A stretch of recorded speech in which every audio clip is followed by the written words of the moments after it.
Good morning, everyone. Welcome to another Rookie Card Collector 123 video. Today I'm going to present the Martin Dihigo episode. We're going to take a look at every known card of Cuban and Negro League great Martin Dihigo. I have examples to show of all 16 cards that we're going to take a look at today for my Negro League collectibles guide. And at the end of the video, I'm also going to show a recent pickup, which is a Martin Dihigo rookie. It's not a card, but I'll show you what I do have. So, a little background on Martin Dihigo first. Normally, I do these in Negro League episodes. I do several different players in each episode. But since Dihigo has so many cards and such a big star, I figured I would dedicate an episode exclusively to him.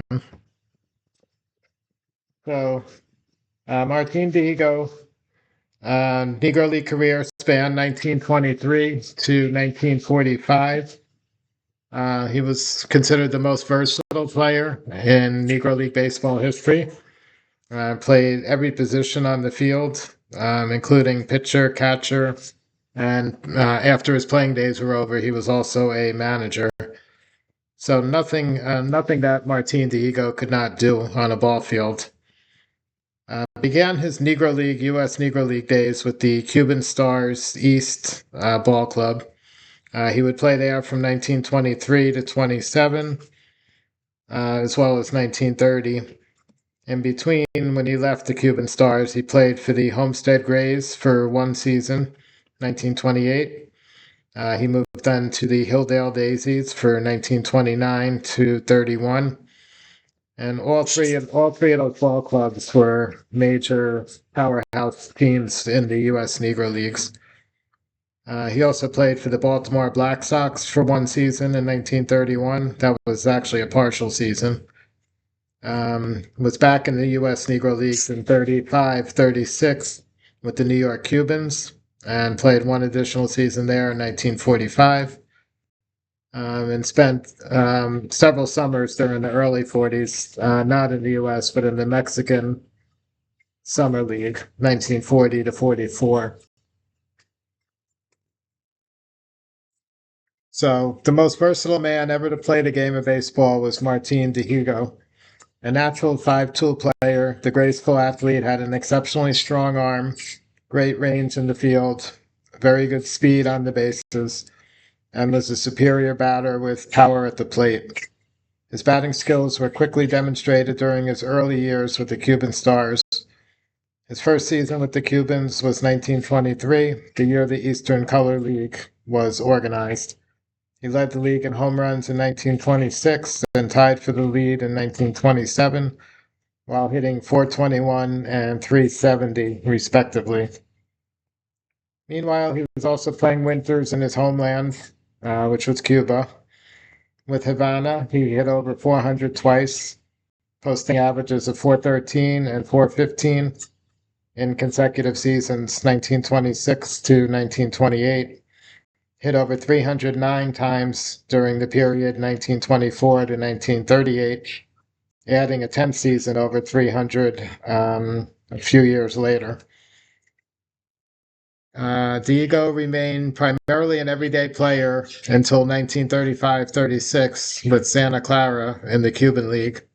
But once he made the transition to pitching, he had 4 consecutive seasons, 1935 to 39, where his records were 11-2, 14-10, 11-5, and 14-2. In the 43-44 winter season, he was 8-1 with a 2.23 ERA. The following year, 1938, in Mexico, he led the league with a .387 batting average and also topped the league in pitching with a record of 18-2 and a 0.90 ERA. So while starring primarily as a hitter in the States, the right-hander started as a pitcher in Latin America, pitching no-hitters in Venezuela, Puerto Rico, and Mexico. In his homeland, Cuba, his lifetime record as a pitcher was 115 and 60. And in Mexico, where he managed and recruited players for the Mexican League, his pitching statistics showed a 119 and 57 lifetime total. Incomplete records credit him with a 27-21 record in the Negro League, yielding an impressive aggregate 261 and 138 lifetime pitching record. Hall of Famer Donnie Mize called him the best player he ever saw, and remembered that when they were teammates in the Dominican Republic, opponents would intentionally walk Dihigo to pitch to Mize. Martin Dihigo was elected to the National Baseball Hall of Fame in 1977. So, outstanding career accomplishments for Martin Dihigo, both as a hitter and as a pitcher, and probably accounts for why he has numerous baseball cards out there.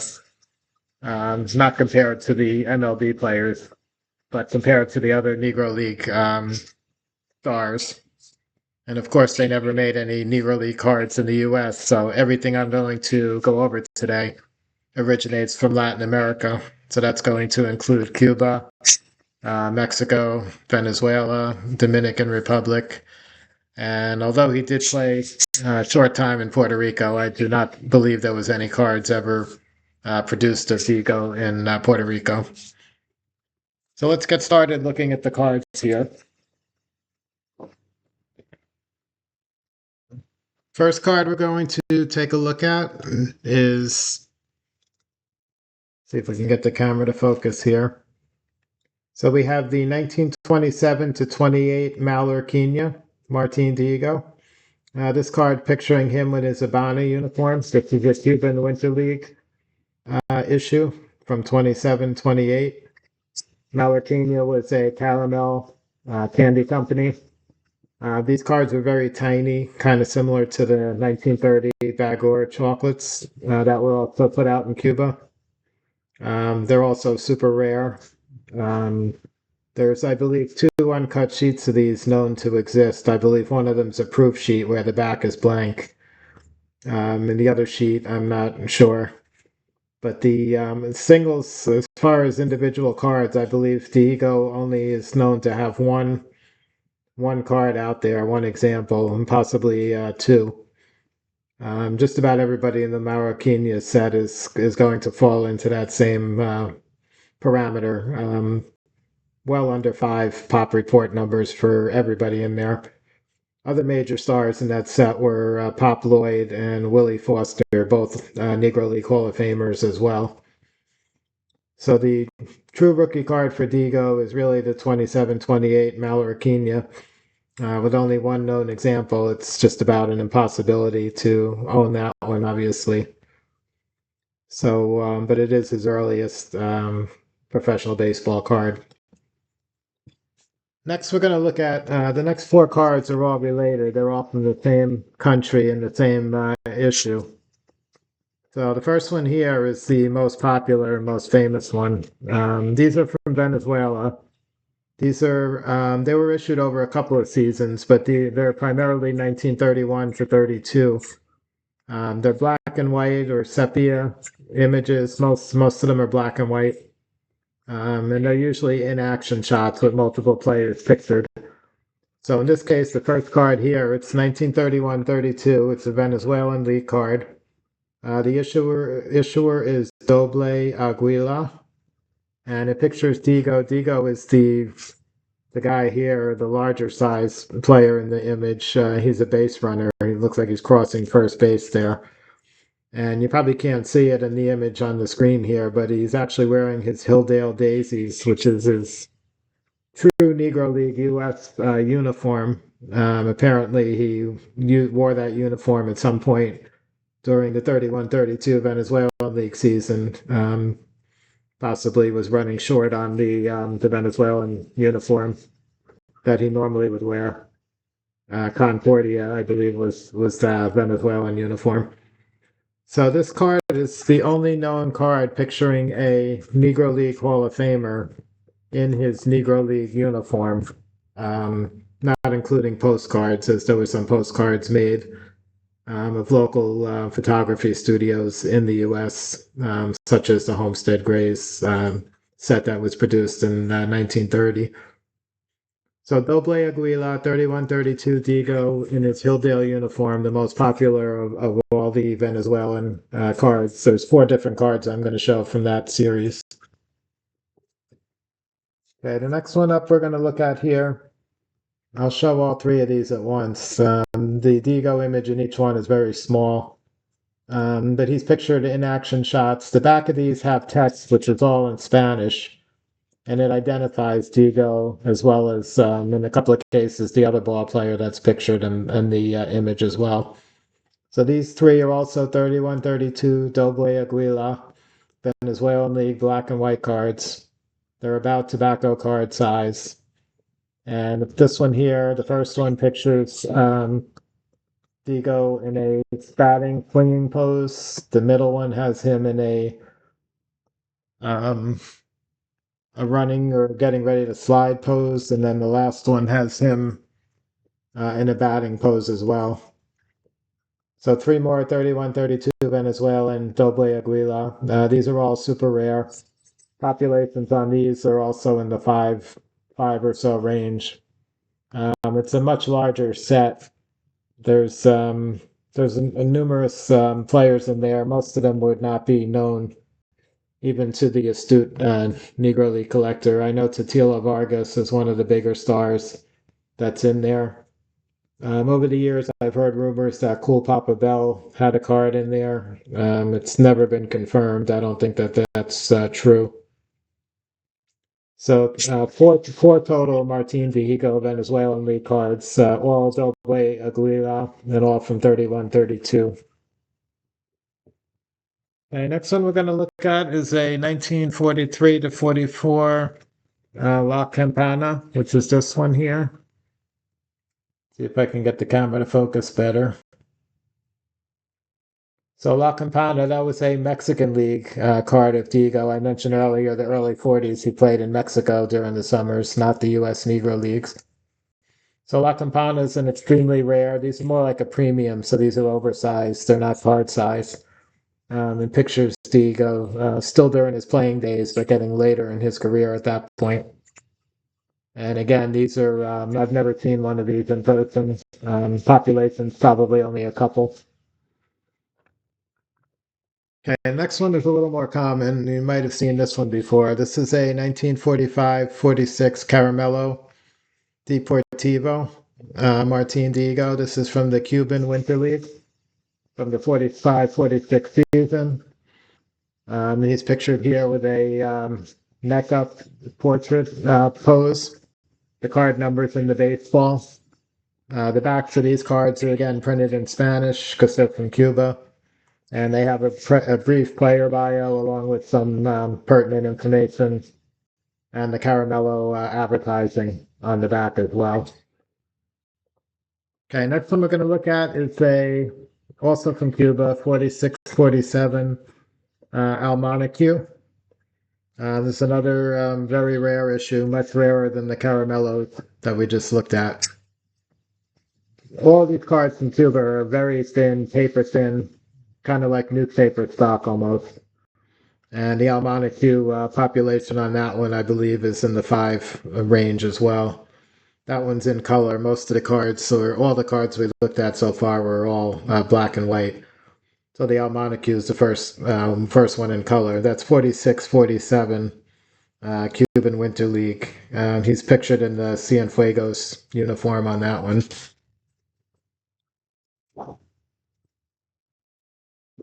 Okay.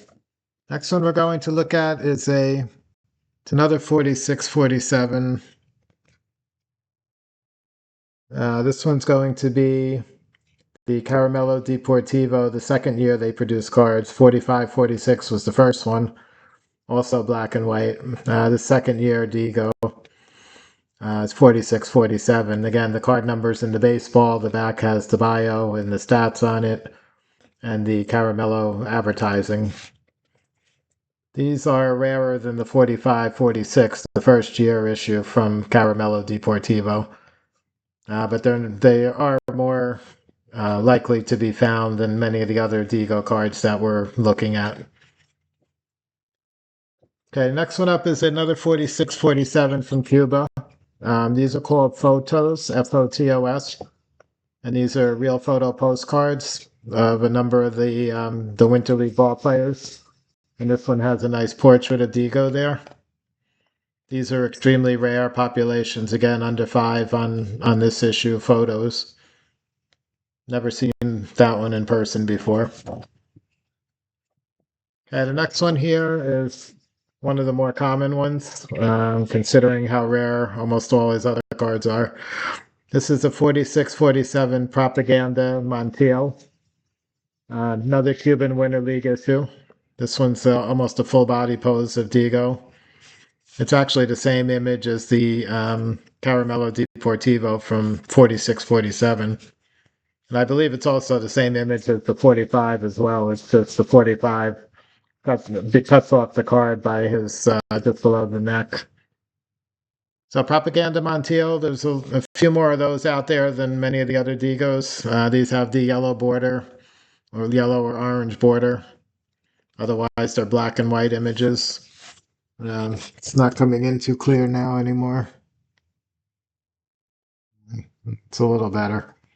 But 46, 46, 47, Almanac Martin Dihigo. Okay, next one up is not a card, this one is a very large, oversized premium. This is a 4647 Sensacion, which was a newspaper magazine publication. This also came out of Cuba, picturing Dihigo in his Cienfuegos uniform. These are also extremely rare. They printed these in 2 different formats. One was all Cuban players, where Dihigo was part of the issue. The other one was American players who played overseas. That one included Stan Musial as well, and both issues extremely rare. Populations again probably in the 5 and under category. Okay, next up here we have a Campo Alegre. Never seen one of these in person before. Again, a portrait image of Dihigo, similar to the photos issue up there, just above. Population's got to be only 1 or 2 for this particular one here, Campo Alegre, and another 4748 Dihigo issue. Okay, the next one is a Mexican League. It's just called 1947 Mexican League. That's when he played during the summers in Mexico. That's Dihigo there. That one's actually in color. One of the very few cards of his in color. The Sensacion Premium is also in color. You could see the green and white uniform for Cienfuegos on that one. So 47 Mexican League Dihigo, extremely rare. Never seen this one before. But obviously it exists. And population, again, is probably only 1 or 2. Okay, next up, we've got, this one's a little light, so let's see if we can get it darker. That's better. This is a 1950 Dominican Republic card of Dihigo, one of the very few Dominican cards of his. He spent his late years there of his career, also his managing time as well. And this one's just called 1950 Mexican League. There is a partial cataloging from this set in the standard catalog of vintage baseball cards. Many U.S. players are included on that checklist, as well as Dihigo, and many of the Latin American players. Never seen this card actually, and just about any card from here is probably a one of a kind, I would guess. And the last one we're going to look at, the last one I have here for Dihigo, is another Dominican Republic card, 1951. This image is really light. He's in a business attire with a top hat on. And again, a 51 Dominican Republic, never seen this card. And I don't think this one is cataloged. So that's going to wrap up today's episode. I covered exclusively Martin Dihigo. I guess you can probably see why. Those are all the cards, the known cards, at least that I'm aware of. And fortunately, I had images of every single one, so at least you get an idea of what some of these things look like. Although it's unlikely many of these cards you would ever come across. Now, as I mentioned in the beginning, I'm going to finish up the episode with one last item, and this one was a recent pickup that I was able to make. And I mentioned it was a Martin Dihigo rookie. It's not a card, as I said, but this one is actually, it looks like it was about 50% or 40% cut off from a full original team photo or a Type 1 photo. And unfortunately, the photo was mounted on some sort of a cardboard backing. So you can't really see the back to see if there was any kind of newspaper stamping on it or anything. The back has handwritten a couple of player IDs, which are in pencil and very light, including Dihigo. But the Dihigo image is obvious. You can easily identify that it's him. It's in really rough shape, but it's got 6 of the 1923 Cuban Stars team members. 23, if you mentioned when the very beginning of the bio that I was reading for Martin Dihigo, Cuban Stars East was his first ball club, and his Negro League career began in 1923. So, all that being said, this is the half a team photo that I have. This is Dihigo here. Dihigo's about 6'3", 6'4". So just about any team photo that pictures him, the team that he was on, he's almost always the tallest player in the photo. So typically very easy to identify and pick out in a group. And that's a pretty good image of him there. The photo itself is in kind of rough shape. It's got some staining and it's got some wear to it. And the back that I mentioned, the cardboard back that it was mounted on, is here. The pencil is very light with the identifications. It's probably too light to see in this picture. But the original item, you can read some of the names. I believe this is Oscar Levis on the end here. This is Jose Fernandez on this end here. They were both Cuban League stars along with Dihigo. And not sure if I identified the other players yet. But the big player here is Dihigo. It's his rookie season, 1923. The earliest professional baseball image of Martin. I believe the same image appeared on a postcard, a real photo postcard, a complete postcard. So the other half of the team was on there. And it was on eBay for a while. I think the seller was trying to get $7,500 for it. But it had a chunk, like about this big of a chunk, missing from the bottom right-hand corner. It did not impact really the players, but obviously, was a pretty big distraction. And I made an offer on it. I was not able to pick it up. Eventually, I guess somebody else did buy it. But this appears to be the exact same image as that postcard, but just like half of the team. But the important half with Martin Dihigo rookie. So that now will officially wrap up today's episode, the Martin Dihigo episode. Next time we will continue again with our normal Negro League baseball card review, which will include multiple players. As always, there'll usually be a Hall of Famer in there somewhere, and lots more rare cards to take a look at. So I hope you enjoyed today's episode. Have a great day, and I'll catch you guys again on the next one.